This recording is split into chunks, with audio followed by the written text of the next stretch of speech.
The crystal flute caught the chandelier light as my mother-in-law raised it high, her voice cutting through the Christmas dinner chatter. "Some people," she said, eyes finding mine across the table adorned with gold-rimmed china and white amaryllis, "will simply never own a home. It's not in their breeding." The room fell silent except for the soft clink of silverware against plates. I smiled, fingers brushing against the leather portfolio in my lap containing 6 property deeds. She had no idea that her toast was about to become the most expensive words she'd ever spoken. "My name is Lauren Whitaker, and I've learned that revenge is best served with property deeds on Christmas linen." The Rothwell family colonial stood like a monument to old money against the Pennsylvania snow, its 12-foot tree glowing through floor-to-ceiling windows. I sat at their mahogany table, breathing in rosemary from the prime rib while my mother-in-law Evelyn held court at the head, her emerald dress matching the garland twisted around the banister. Every detail screamed permanence, ownership, belonging, everything she believed I'd never have. "Lauren, dear," Evelyn's voice sliced through my thoughts. "Gabe mentioned your lease renewal went up again.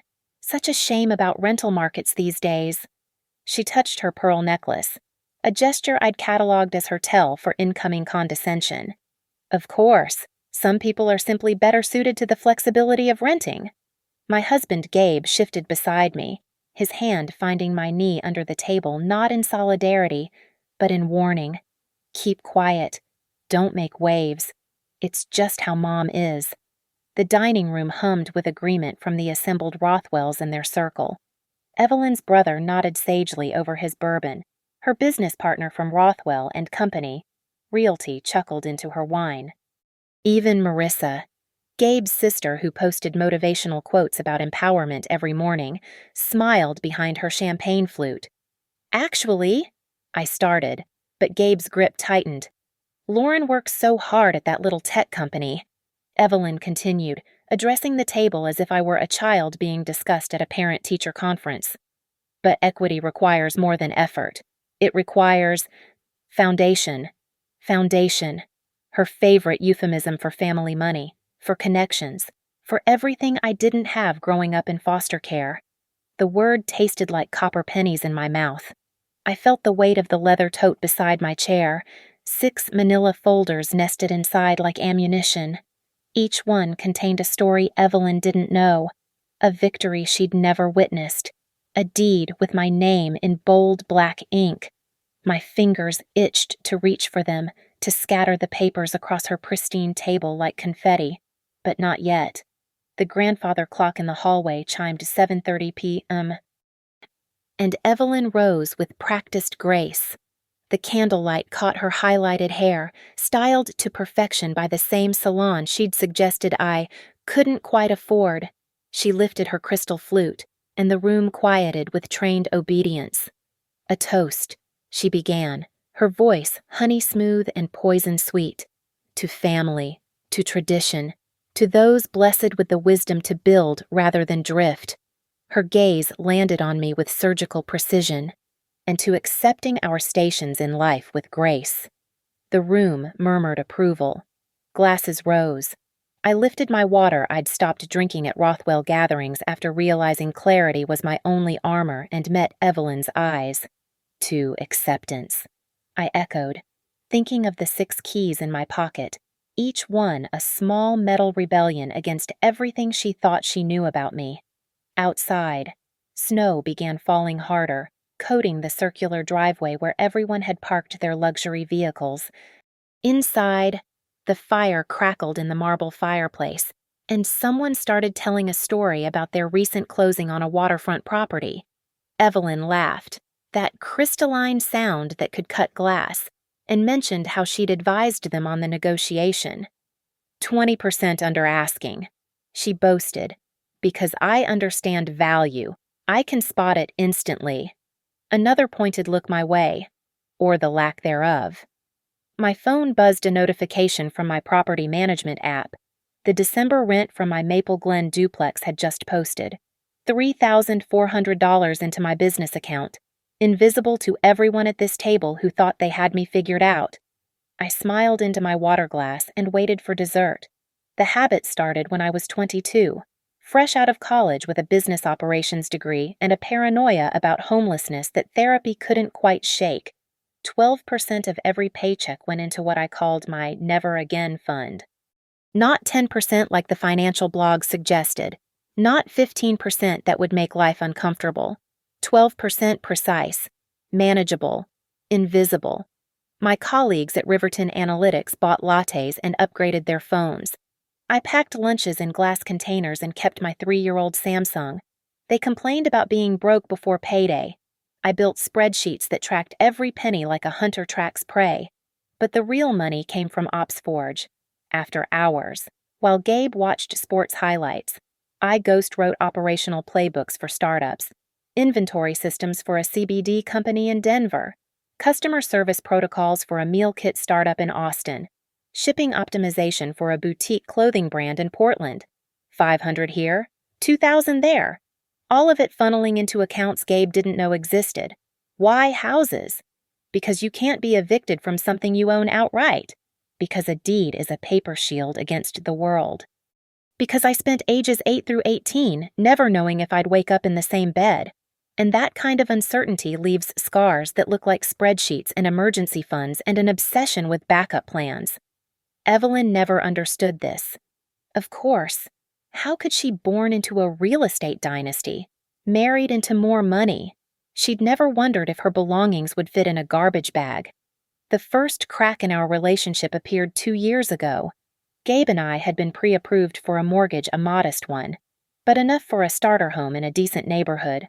I'd spent weeks perfecting our application, documenting every asset, polishing our debt-to-income ratio until it shined. Then Evelyn helped. I called Tom at First National. She announced at Sunday dinner, while I was still glowing from the pre-approval email. Just to clarify a few things about Lauren's background. My fork stopped halfway to my mouth. Wow, what things? Well, dear, lenders need to understand risk factors, your unconventional upbringing, the lack of family financial history, the, shall we say, instability in your foundation. She patted my hand like I was a dog who'd tried its best but failed to fetch. I wanted to be transparent. The pre-approval died 48 hours later. Officially, it was due to additional documentation requirements. Unofficially, Tom had told our broker he had concerns about long-term stability based on family input.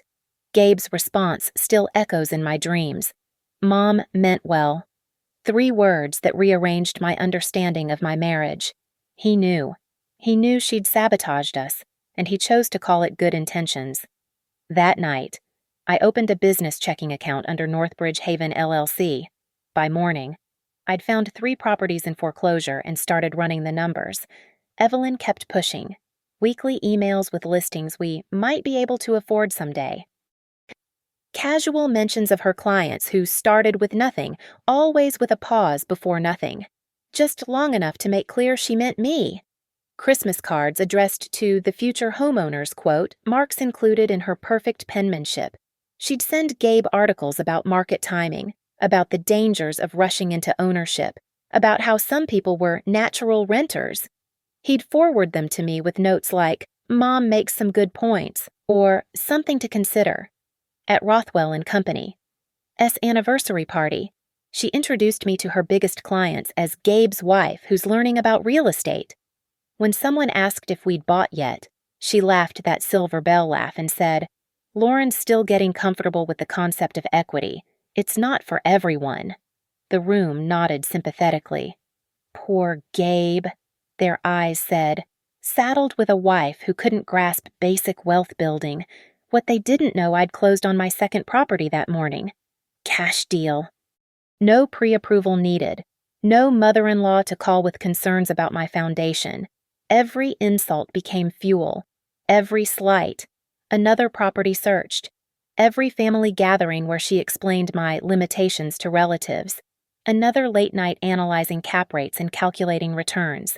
I kept meticulous records, not just financial-emotional, a journal of every cutting remark, every helpful intervention, Every time she made me feel like a foster kid who'd never quite washed the poverty off.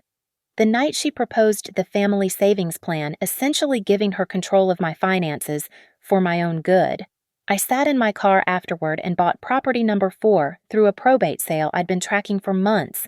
She thought she was teaching me about real estate. She was right. Just not the lesson she intended.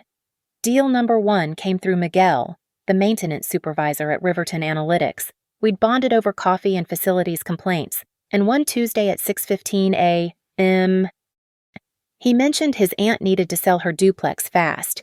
Divorce, he said. Wanted it done quiet and quick. The Maple Glen duplex sat on a corner lot, tired but solid. While other buyers demanded inspections and repairs, I offered seller financing with 20% down from my Ops Forge earnings. Closed in 3 weeks. I lived in one unit for exactly 2 months, long enough to paint, update fixtures, and find a tenant for the other side. Then I moved back to our rental and collected $3,400 monthly while Evelyn lectured me about throwing money away on rent. The Belford Row home was pure spreadsheet satisfaction, tax delinquent for 3 years, heading to auction. I spent 14 hours researching liens, title issues, and comparable sales. Auction day, 7:45 a.m., bitter February cold. 4 other bidders who clearly hadn't done their homework. When the auctioneer started, I knew my maximum to the penny. Won it for $62,000. The new roof cost $11,000. I'd already gotten 3 quotes before bidding. Rented within 6 weeks to a young couple who thought the exposed brick was authentic. Property 3 almost felt like cheating. Riverton's CEO mentioned they needed corporate housing for visiting consultants. That same afternoon, I found a 1-bedroom condo 4 blocks from the office. January listing that had sat for 43 days. Sellers were relocating to Phoenix. Desperate. Closed with their washer, dryer, and living room furniture included. Furnished it properly with marketplace finds and a business account at Home Goods. Riverton signed a 2-year corporate lease before I made my first mortgage payment. The probate bungalow taught me patience. Saw it listed in the church bulletin at St. Mary's I'd started attending just to network with the estate sale crowd. The deceased owner's son lived in Seattle, wanted nothing to do with Cleveland memories. I wrote him a letter, handwritten, explaining how I'd maintain his mother's garden, negotiated everything through emails that were more therapy than business, closed in 5 weeks, inherited her 60-year-old rose bushes, and found the perfect tenant, a retired teacher who cried when she saw the breakfast nook. Number 5 challenged every operational system I'd built, a triplex with the worst listing photos I'd ever seen, blurry, dark, apparently taken during a rainstorm. The agent had given up. The seller, an exhausted landlord moving to Florida, just wanted out. I toured it with my contractor contact at 7 a.m.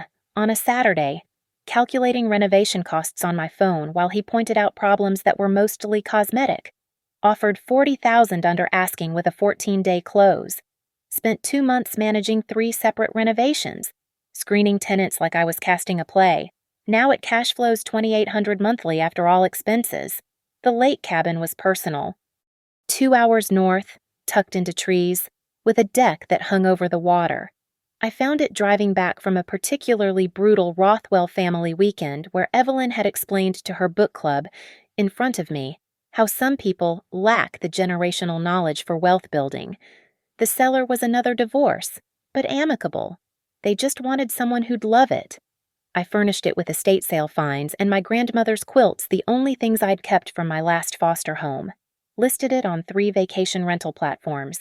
78% occupancy rate, mostly couples from the city seeking weekend silence. 6 properties, 6 LLCs with boring names, Northbridge Haven, Belford Holdings, Riverside Management, Garden Grove Properties, Triple Crown Ventures, Northern Escape Rentals, 6 insurance policies, 6 tax ID numbers, 6 checking accounts that auto-transferred to a single investment account Gabe had never seen. Total monthly cash flow after all expenses $12,400. Total equity accumulated $430,000. Total times Evelyn suspected anything 0. I ran my property empire like I ran operations at Riverton, systematic, documented, repeatable. Tenant screening included credit checks, employment verification, and reference calls I conducted like user interviews. Maintenance requests were tracked in a spreadsheet with response times that beat every property management company in the city. I knew every furnace filter size, every lease renewal date, every tenant's birthday, the night before Christmas dinner. I printed everything: bank statements, deed copies, photos of each property, profit and loss statements, rent rolls, organized them into 6 leather portfolios I'd bought from the same store where Evelyn got her precious monogrammed stationery. Each folder told a story of what someone without foundation could build. Each deed was a small revolution against every assumption she'd made about me. 6 houses, 6 proofs that I understood equity better than she ever imagined. I tucked them into my tote bag and practiced my smile in the mirror. Tomorrow, Evelyn would learn that some people don't need generational wealth. They just need spite and a spreadsheet. If you were disciplined, Evelyn said, sliding a glossy financial planning brochure across her marble kitchen island. You'd have a down payment by now? It was 3 weeks before Christmas, and I'd stopped by to drop off Gabe's dry cleaning. She'd ambushed me with coffee and condescension, her usual Wednesday morning special. I've been thinking about your situation, she continued, manicured nails tapping the brochure's cover. This firm specializes in helping people like you develop better habits. People like me, foster kids, the financially illiterate, the ones who'd never amount to her son's potential. So that's thoughtful, I said, voice neutral as Switzerland. Inside, I calculated the morning's rent collection 3 deposits had cleared before 9, totaling $8,200. Gabe had started echoing her greatest hits. Mom says we should wait until the market corrects, he'd announce over dinner. Mom thinks renting gives us flexibility. Mom believes some people are natural savers and others need more guidance. Mom, mom, mom, like a prayer to the patron saint of passive aggression. The Rothwell & Co. Realty holiday party was my personal Waterloo. Held at the country club, dripping with gold garland and judgment. Evelyn had insisted we attend for networking, she said, though I was never introduced as anything more than Gabe's wife. She'd had 4 glasses of Chablis when she gathered her circle of realtors and began her favorite routine. Lauren here is learning so much about real estate just from listening to us talk shop, she announced, patting my shoulder like I was a golden retriever who'd learned to sit. She collects Pinterest boards of houses. Isn't that adorable digital vision boards instead of down payments? The laughter rippled through the group. Someone's husband chimed in with a joke about millennials and avocado toast. Marissa Instagram storied the moment with the caption, "Mom keeping it real." I smiled and excused myself to the bathroom, where I opened my property management app and reviewed that day's inspection report for the triplex. New tenant moving in January 1st. Security deposit and first month's rent already collected. The next escalation came wrapped in concern. Evelyn invited us for dinner on a Tuesday, never a good sign, since formal dinners were usually Sundays. She'd prepared a presentation, an actual PowerPoint about our financial future. I've taken the liberty of analyzing your spending, she announced, connecting her laptop to the 60-inch TV. Based on Gabe's income and what I assume Lauren contributes, you're hemorrhaging money. Slide after slide of assumptions. Graphs of where we should be versus where she thought we were. A 5-year plan that ended with us living in her pool house to save for a down payment. This is the family savings plan, she said, producing a signature page. You'd both deposit 70% of your income into an account I'd oversee. I've successfully built a real estate empire. Who better to guide you? Gabe was nodding. Actually nodding. It makes sense. Lauren, he said later in the car. She knows what she's doing. Your mother wants control of our money. She wants to help us succeed. She wants... I stopped. He wouldn't hear it. Couldn't hear it. The fog of maternal manipulation was too thick. I signed nothing. Evelyn noticed. Her campaign intensified through December. Daily texts with listings we couldn't afford, emails about the dangers of market timing. She started calling my office, just checking in, always during important meetings. "Your wife seems overwhelmed," she told Gabe after I missed one of her calls. "Perhaps the pressure of adulting is too much for someone with her background." He repeated this to me verbatim, as if it were concern rather than character assassination. At her pre-Christmas charity luncheon, she sat me next to her most successful client, with clear instructions to learn by osmosis. The woman spent 2 hours describing her portfolio while Evelyn nodded approvingly across the table. "Lauren's taking mental notes," Evelyn announced to the table. "Someday she'll understand what we're discussing." That night, I sat in my home office, which Gabe thought was for playing with spreadsheets, and reviewed my portfolio. 6 properties, all cash flowing, all appreciating. The lake cabin alone had generated $14,000 in rental income that quarter. 3 days before Christmas, Evelyn cornered me at the grocery store. Not coincidentally, she'd gotten my location from Gabe. "We need to discuss your resistance to help," she said, blocking my cart near the organic produce. "This stubborn pride of yours is hurting my son's future." His future. A man needs a partner who understands wealth building, who comes from something, who can contribute more than... She gestured at my cart, full of normal groceries. "Whatever this is. This is shopping. Evelyn. This is mediocrity." Her voice carried across the produce section. "And I won't let you drag my son into it." A stranger turned to stare. Then another. Evelyn didn't care. Public humiliation was her favorite sport. "Christmas dinner," she said, stepping closer. "We'll discuss the savings plan again, and this time, you'll sign it. Or Gabe will understand exactly what kind of choice he needs to make." An ultimatum, wrapped in tinsel and tied with a bow. "I'll be there," I said. She smiled, satisfied. The queen certain of her victory. In my car, I opened my banking app. 6 accounts, 6 properties, 1 leather tote bag waiting in my closet. Christmas dinner would be educational, just not the lesson she'd planned. The Rothwell dining room had been transformed into a magazine spread. White amaryllis rose from crystal vases, their stems wrapped in gold ribbon. The chandelier polished that morning by the cleaning service cast perfect light on place cards written in calligraphy. Even the air smelled expensive pine, cinnamon, and Evelyn's signature Joe Malone candle. I arrived at 4:30 p.m., 30 minutes early as requested, carrying my tote bag like a shield. The leather portfolios inside weighed nothing and everything. "Lauren," Evelyn greeted without looking up from her seating chart. "You can help arrange the appetizers. The caterer left them in the kitchen." Helper, staff, never guessed. Despite 3 years of marriage to her son, the kitchen bustled with hired help who offered sympathetic smiles. They'd seen this dynamic before the daughter-in-law who didn't quite measure up, regulated to arranging canapes while real family gathered in the living room. Through the doorway, I heard Marissa arrive, immediately pulled into wine and conversation. Charles, my father-in-law, boomed about his golf handicap. Gabe was already there, having come straight from work to help his mother with preparations, which meant drinking scotch while she orchestrated everyone else. By 6 p.m., the cast had assembled. Evelyn's brother Richard, who owned commercial properties along the main line. Her business partner Janet, whose commission splits funded a house in Avalon.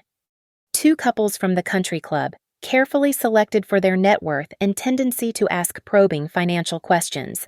Marissa's new boyfriend, a pharmaceutical sales rep who'd already been vetted for his earning potential. And me, in a black dress from Target that I'd tailored myself, carrying secrets worth more than most of their portfolios. The grandfather clock chimed 7. We took our places at the table, Evelyn at the head, Charles at the foot. Everyone else arranged by some invisible hierarchy I'd never crack. I sat between Janet and Richard's wife, safely contained where I couldn't contaminate the conversation. "Before we begin," Evelyn announced, raising her hand for silence, "I want to acknowledge the abundance at this table. Not everyone understands what it takes to build something lasting. Her eyes found mine. The opening salvo. Dinner unfolded in courses and cuts. The salad course brought Richard's story about flipping a strip mall. The prime rib arrived with Janet's tale of a bidding war she'd orchestrated. By the time they served the roasted vegetables, Marissa was describing her latest staging triumph. Psychology meets property value. What about you, Lauren? Richard's wife asked politely. Any exciting plans for the new year? Before I could answer, Evelyn interjected. Lauren's focusing on personal growth, learning about financial literacy. It's never too late to start. That's wonderful, Janet added, taking her cue. We all started somewhere. I remember my first apartment 500 square feet, radiator heat, but it taught me to appreciate real property. Some people need more time to develop that appreciation, Evelyn said, refilling wine glasses around me while pointedly skipping mine. Different backgrounds, different timelines. The room hummed agreement.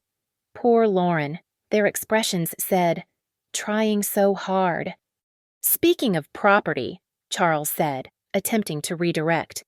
The Patterson place finally sold. Over asking. Evelyn beamed. Because they understood presentation, value. The right people recognize quality immediately. Another look my way. The subtext wasn't subtle. You are not the right people. The caterers cleared the dinner plates with practiced silence. Someone dimmed the lights for dessert peppermint bark, Christmas cookies. A chocolate soufflé that Evelyn would mention cost $40 per serving. Coffee appeared in delicate cups. The conversation mellowed into murmurs about vacation homes and tax strategies. This was the moment when attention was scattered, defenses down, everyone warm with wine and sugar. I reached for my tote bag. Evelyn, I said, my voice cutting through the comfortable chatter. Earlier this month, you said something about understanding value. She looked up from her soufflé, pleased I was finally participating. It's crucial in real estate. Not everyone has an eye for it. You also said, I continued, pulling out the first leather portfolio, that I'd never own a home. The table quieted. Gabe's coffee cup stopped halfway to his lips. Well, Evelyn laughed, that crystalline sound.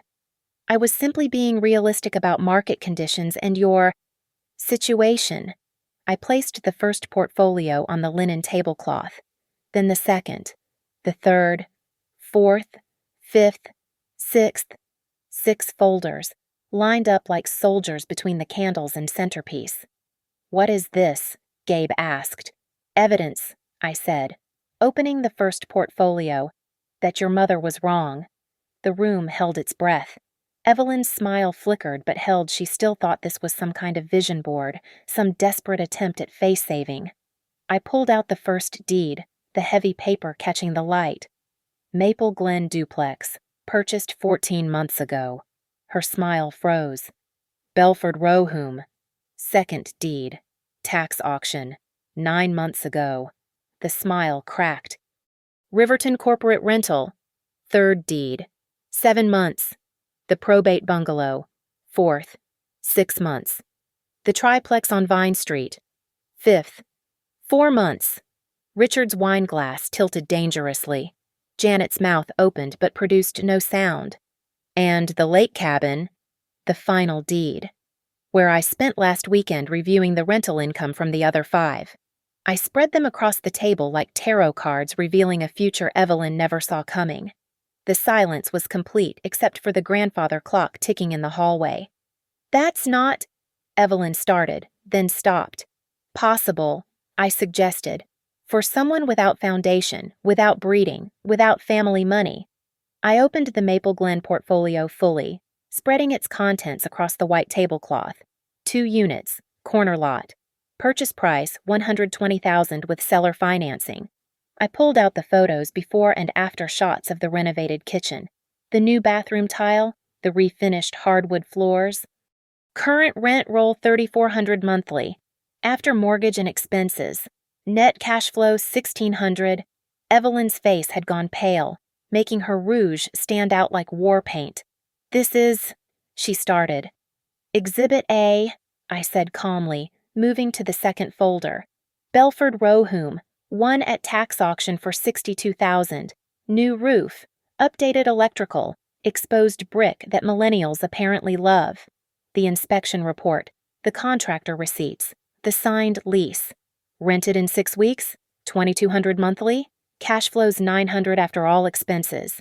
Richard leaned forward, wine forgotten. You bought properties at tax auctions. It requires research, I said, eyes on Evelyn. Discipline. The ability to spot value where others see problems. The third portfolio opened like an accusation. Corporate rental for Riverton Analytics. My employer needed housing for consultants. I provided it. The 2-year lease agreement, signed by the CFO. They pay $2,800 monthly, utilities included. Furnished it for under $3,000, using marketplace finds and strategic shopping. How did you? Gabe's voice cracked. Exhibit D. I continued, not looking at him. The probate bungalow. Margaret Hensley's son wanted a quick, respectful sale. I wrote him a letter by hand, promised to maintain his mother's garden. Photos of the rose bushes, now dormant for winter but carefully tended. The retired teacher who rents it cries every time she sees the breakfast nook. $1,800 monthly. Never a day late. Janet found her voice. You're a landlord. I'm a lot of things, I said, opening the 5th portfolio. The triplex had the worst listing photos in Cleveland. Dark, blurry, taken during rain. The seller just wanted out. I laid out the renovation receipts, the 3 separate leases, the inspection certificates. Bought it $40,000 under asking. Spent $30,000 on renovations. Current monthly income $4,200. After expenses $2,800 net. Marissa's phone sat forgotten. Her Instagram story interrupted. The final portfolio felt the heaviest. The lake cabin, 2 hours north. 78% occupancy on short-term rental platforms. I spread out the booking calendar, showing months of reservations highlighted in green.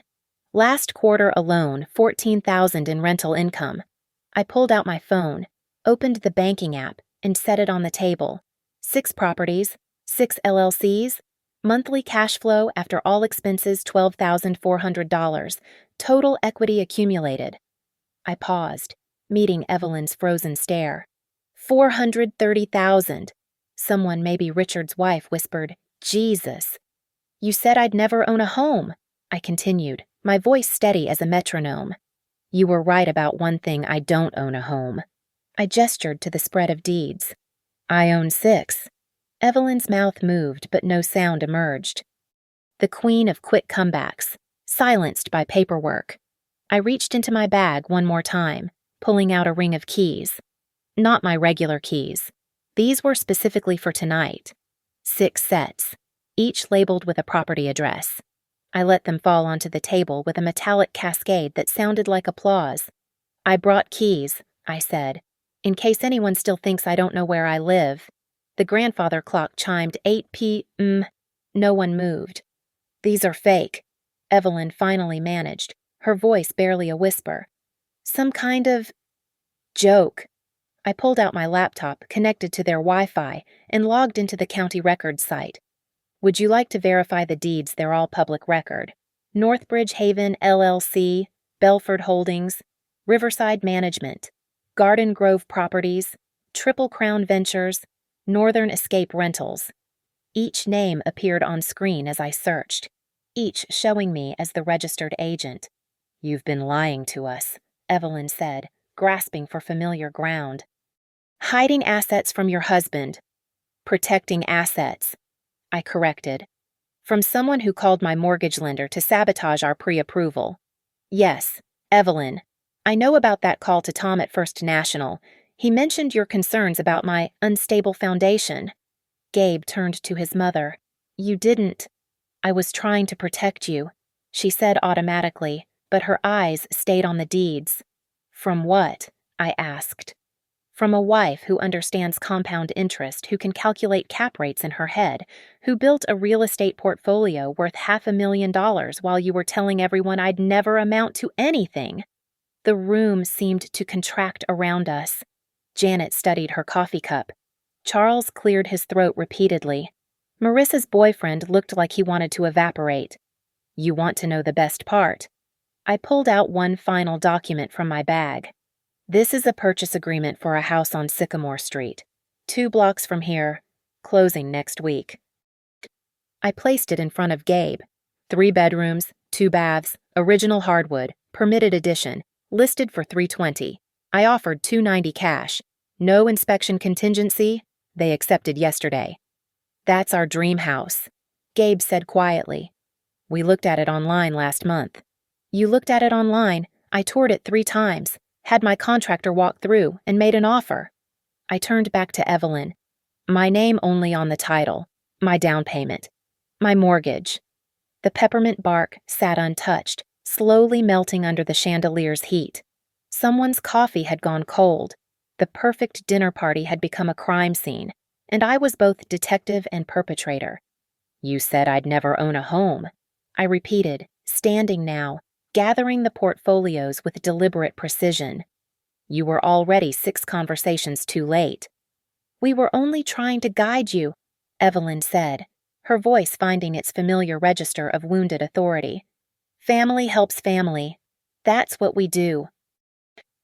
Guidance, I repeated, letting the words sit in the air like evidence. Is that what you call telling the loan officer I was a risk?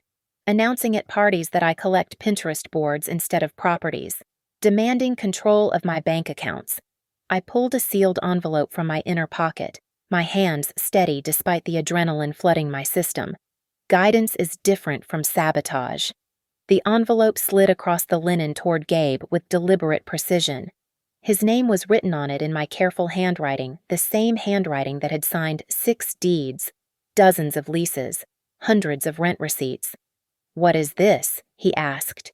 A boundary agreement. My therapist called it a tool for clarity.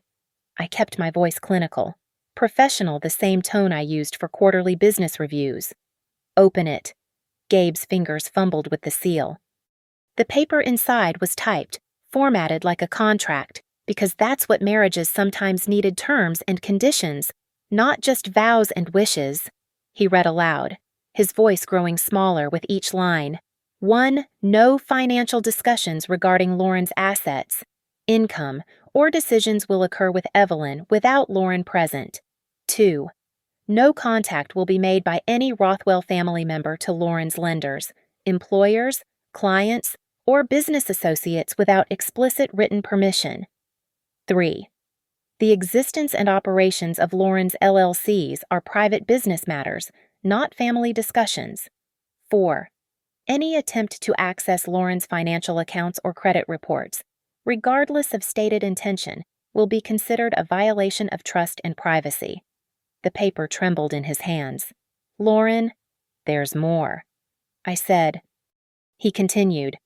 5 future family gatherings will not include discussions of Lauren's background, upbringing, or foundation as topics of conversation or concern. 6. Any future real estate or financial advice will be offered only when explicitly requested, not assumed or forced.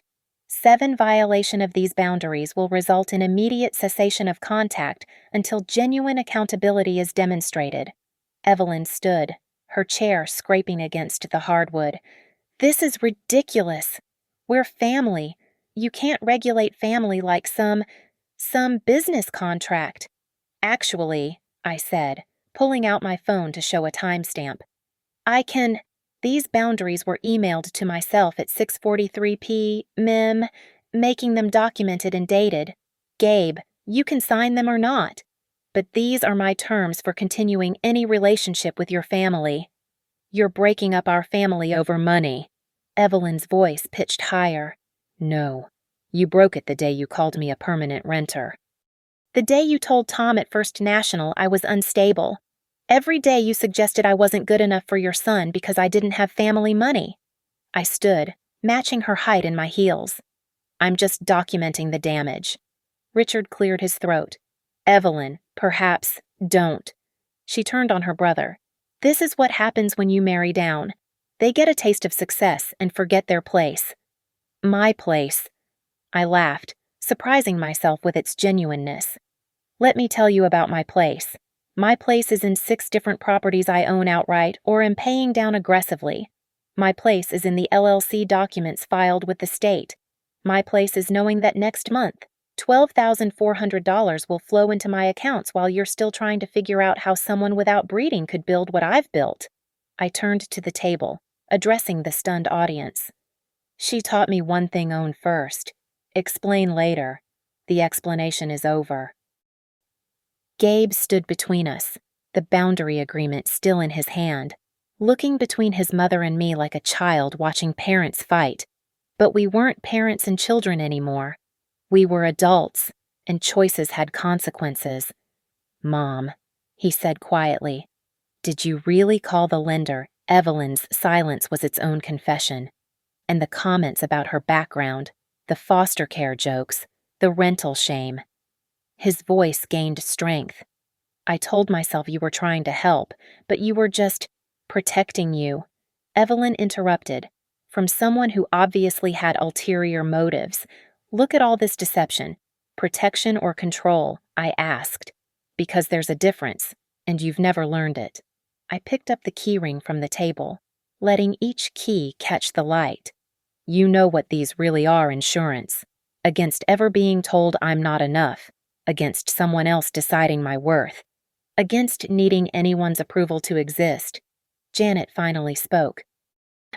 Lauren, this is impressive, but surely family therapy would be better than accountability, I finished, then consequences, then finally showing receipts instead of taking insults. I looked at Gabe, who stood frozen with the agreement in his hand. You have a choice. Sign it and we figure out how to move forward with boundaries. Don't sign it, and I'll be closing on Sycamore Street alone next week, living there alone, and building my future alone. You're threatening my son. Evelyn stepped forward. I'm informing my husband of options. I collected the portfolios, stacking them neatly. The same way you've been informing him that I'm not enough, except I brought proof, not prejudice. The room held its breath. Charles had disappeared into his wine glass. Marissa's boyfriend was studying the ceiling with intense fascination. Richard's wife had pulled out her phone, probably texting this drama to someone in real time. I zipped my leather tote, the sound sharp in the silence. You said I'd never own a home. You were wrong 6 times over. 7, after next week. I slung the bag over my shoulder. 8, if you keep talking. I reached into my bag one final time, my fingers finding the document I'd saved for last. The paper was crisp, official, bearing the letterhead of Hartman and Associates Real Estate Law. One more thing, I said, turning back to face the table. This is a fully executed purchase agreement for the Sycamore Street property. I unfolded it slowly, letting the suspense build like the final scene of a performance I'd rehearsed for months. $320 asking. I offered $290. Cash offer. 14-day close. That's impossible, Evelyn whispered. You don't have, what, the breeding, the foundation, the generational wealth. I laid the agreement on the table, my finger pointing to the signature line. Lauren Whitaker, buyer, solo, no cosigner needed. Shh, the property photos were attached a 1920s colonial with original hardwood, renovated kitchen, permitted mother-in-law suite in the back. The kind of house Evelyn would have said was too much house for someone like me. Closing is next Thursday at 10, I continued. 1,200 square feet on the main floor, 600 in the addition. 3 blocks from the elementary school I'll never be good enough to send my hypothetical children to. According to your book club conversations, Gabe reached for the papers, his hands shaking. This is Mom's listing. She showed this house last month. The room turned to Evelyn in unison. Her face had gone from pale to ashen. Your mother's listing. I smiled, the kind of smile that could cut glass. No, it was listed by Hartman and Associates. I specifically chose a different agency. But how interesting that you toured it. Evelyn, tell me, did you mention to your clients that it would be perfect for a starter family? Someone with potential. I pulled out my phone, showing a text thread with the listing agent. December 15th, 3:42 p.m. Seller accepts your offer. Congratulations, Ms. Whitaker. You bought a house, Gabe said slowly. Without telling me. I bought a future, I corrected, without asking permission. There's a difference. The champagne flute in Evelyn's hand tilted, spilling Dom Perignon onto the white tablecloth. The stain spread like a secret revealed, dark and damning against the pristine linen. You want to know the best part? I asked, addressing the entire table now. The mother-in-law suite in the back. It's already rented. Month-to-month lease to a traveling nurse. $1,500 monthly, utilities included. The house will partially pay for itself from day one. Richard whistled low. That's brilliant. That's operations management applied to real estate, I said. Maximize assets, minimize waste, document everything. I looked directly at Evelyn. You said I'd never own a home. You were already 6 conversations too late. 7, if we count Sycamore Street. But really, who's counting? The peppermint bark had completely melted now, forming abstract patterns on the silver platter. Someone's coffee cup rattled against its saucer nerves or admiration. I couldn't tell. Lauren. Gabe started, the boundary agreement still clutched in his hand. Can we talk about— We can talk about anything, I said, pulling my car keys from my pocket, my real keys, not the props I'd brought for effect. After you decide whether you're signing that agreement, after you decide whether you want a wife or your mother's approval, after you figure out if you can love someone who doesn't need your family's permission to succeed. I walked toward the door, my heels clicking against the hardwood with metronomic precision. At the threshold, I turned back one final time. The table looked like a crime scene. Scattered deeds, melted desserts, Evelyn's stained tablecloth, and 7 faces frozen in various stages of shock. The grandfather clock chimed 9 p.m., as if punctuating the end of Evelyn's reign. Thank you for dinner, I said, my voice carrying across the wreckage. And Evelyn, thank you for the motivation, every insult, every slight, every helpful comment. They were all down payments on this moment. I held up the keys to my 6 properties, letting them catch the chandelier light one last time. They jangled like wind chimes, like freedom, like revenge served at exactly the right temperature. Merry Christmas to all, I said, stepping into the cold December night. And to all, a good night in one of my 6 homes. The door closed behind me with a satisfying click. Through the frosted window, I could see them all still frozen at the table, Evelyn's mouth opening and closing without sound, Gabe staring at the boundary agreement, the others looking between the deeds scattered like evidence across the ruined dinner party. Snow was falling heavily now, coating my car in a thin layer of white. I sat in the driver's seat for a moment, letting the engine warm, watching the house where I'd just demolished 3 years of careful condescension with 6 pieces of paper and a ring of keys. My phone buzzed, a notification from my property management app. The January rent for the triplex had just been paid early. 3 tenants, all paying before the holiday. $4,200 that Evelyn would never know about. Income she'd never credit. Success she'd never acknowledge. I put the car in reverse and backed out of the circular driveway I'd never have to navigate again unless I chose to. Behind me, the Rothwell Colonial blazed with light, a monument to old money and older attitudes, now haunted by the ghost of their assumptions.